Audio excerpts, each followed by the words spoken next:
Om Sai Ram. This is Sai Satcharitra chapter 36. This chapter covers the following: the wonderful stories of the two gentlemen from Goa and Mrs. Orang Badkar.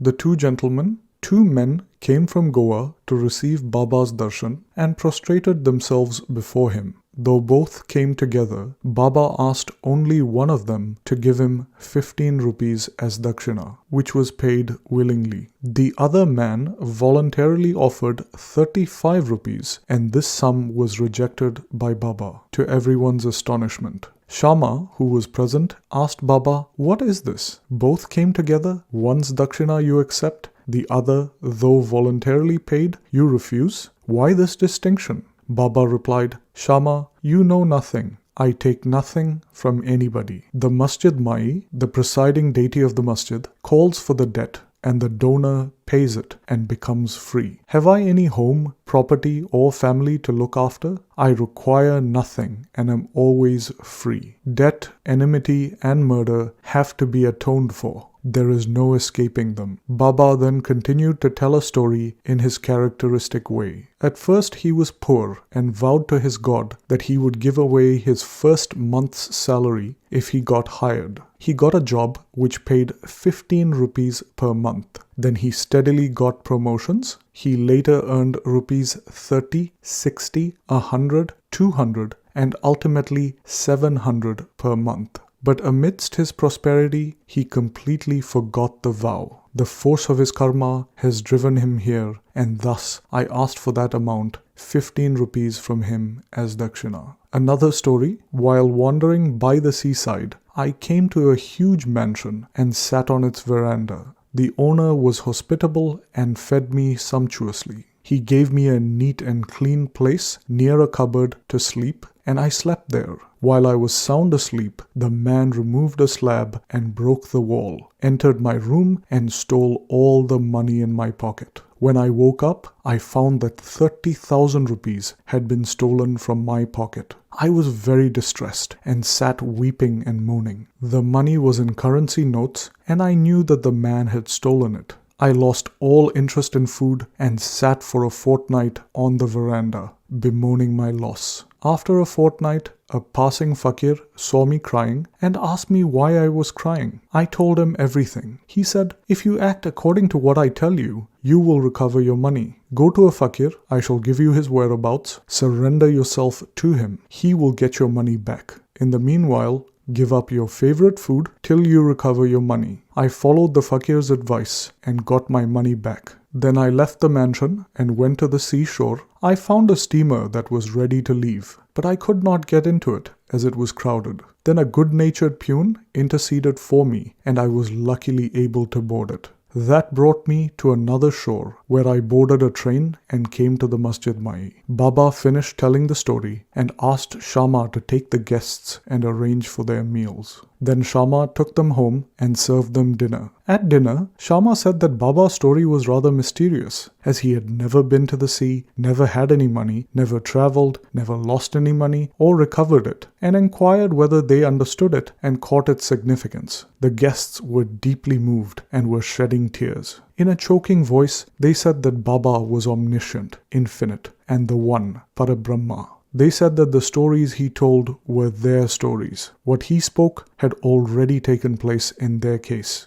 How Baba knew all this was truly divine. Then after the meal, while they were chewing betel leaves, the guests began to tell their stories. The first one said, "A hill station on the Ghats is my native place. I went to Goa to earn a living and took a vow to God Datta that if I got a job, I would offer him my first month's salary. By his grace, I got a job that paid 15 rupees and then steadily got promotions as described by Baba. I forgot all about my vow. Baba has just reminded me of it in this way and recovered 15 rupees from me. It is not dakshina as one may think it to be, but repayment of an old debt and fulfillment of a long-forgotten vow." Baba never actually begged for any money or allowed his bhaktas to beg. He regarded money as a danger or bar to spiritual progress and did not allow his bhaktas to fall into its clutches. Bhagat Mahalsapati is an example of this. He was very poor and could hardly make both ends meet. Yet Baba never allowed him to make any money, nor gave him anything from the dakshina collected. Once,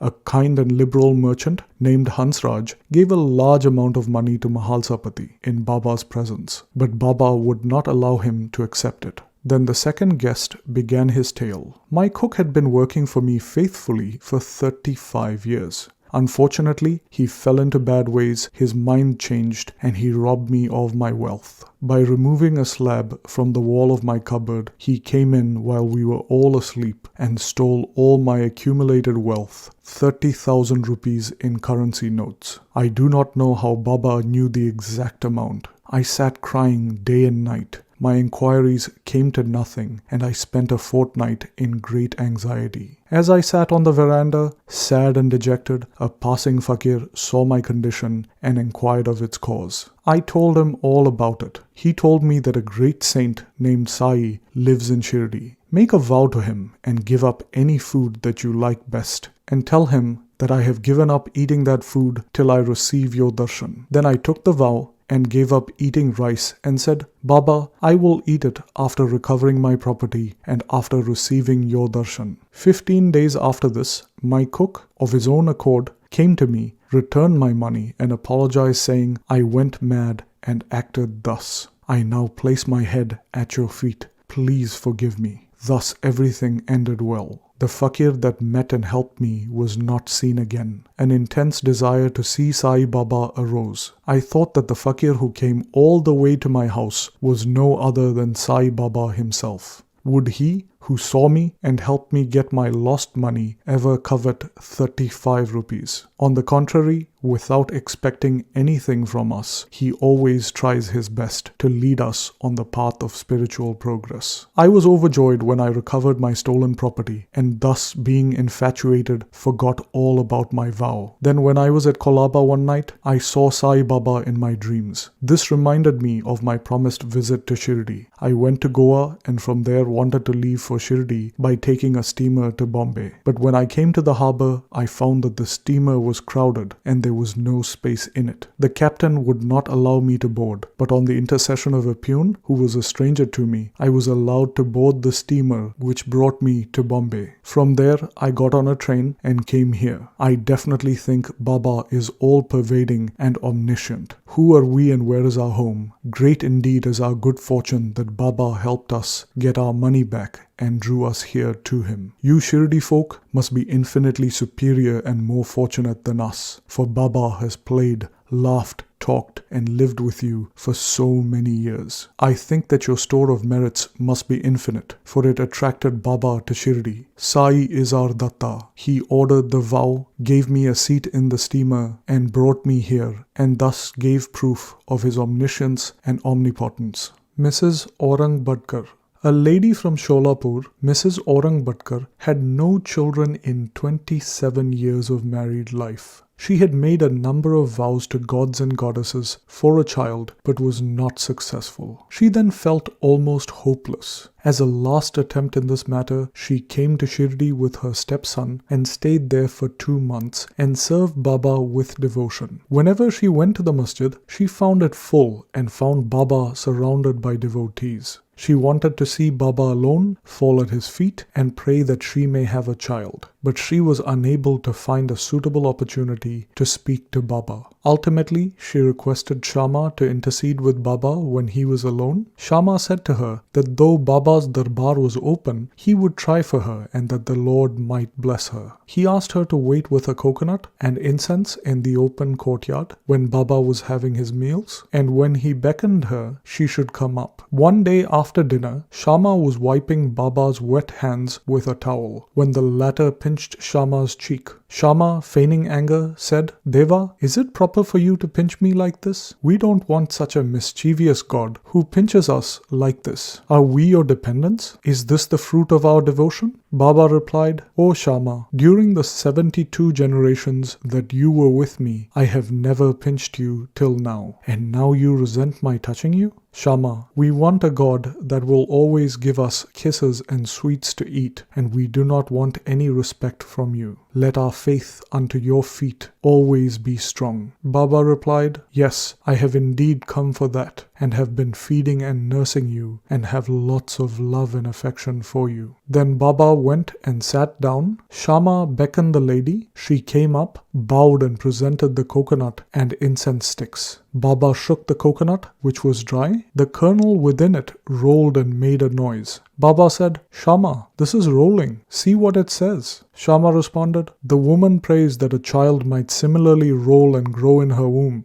Please give her the coconut with your blessings. Baba, will the coconut give her a child? It's so foolish that people fancy such things. Shama retorted, I know the power of your words and blessings. Your words will give her a string of children. You are wrangling and not giving real blessings. The parley went on for a while. Baba repeatedly ordering to break the coconut and Shama pleading for the gift of the unbroken fruit for the lady. Finally, Baba yielded and said, She will have a child. When? Asked Shama. In 12 months, was the reply. The coconut was therefore broken into 2 parts. One was eaten by the 2 and the other was given to the lady. Then Shama turned to the lady and said, Madam, you are witness to my words. If within 12 months you do not have a child, I will break a coconut against this Deva's head and drive him out of this masjid. If I fail in this, I will not call myself Madhav. You will soon realize what I say. A year later, she gave birth to a boy, and the son was brought to Baba in his 5th month.